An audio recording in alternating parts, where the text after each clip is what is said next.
Bongo miko doje duna benge yo ekombwami omulema ponda ese nasenito manika mungenge yo mbowami omulema ponda ese.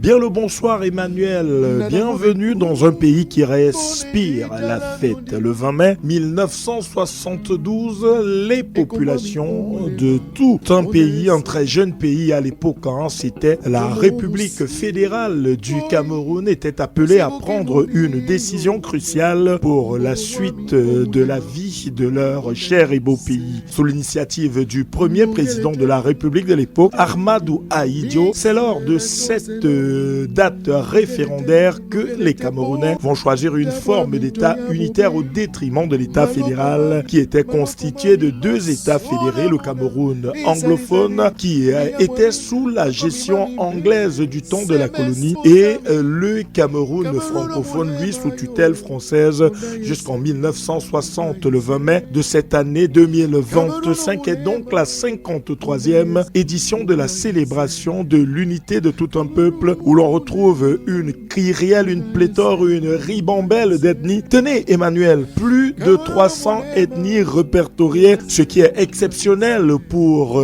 un aussi petit pays. Rappelons que les langues officielles sont l'anglais et le français, une particularité que notre pays, le Cameroun, partage avec un seul autre sur toute la planète. Il s'agit du Canada. Le 20 mai, depuis 1972, est une journée fériée et chômée au Cameroun. À cette occasion, un gigantesque défilé est présidé par le président de la République dans la capitale du pays. Un défilé qui a la particularité de voir se mêler les civils mais également les militaires. Yaoundé, la capitale, accueille bien sûr le grand défilé présidé par le président et dans les régions, ce sont les gouverneurs des régions qui officient malheureusement depuis quelques années.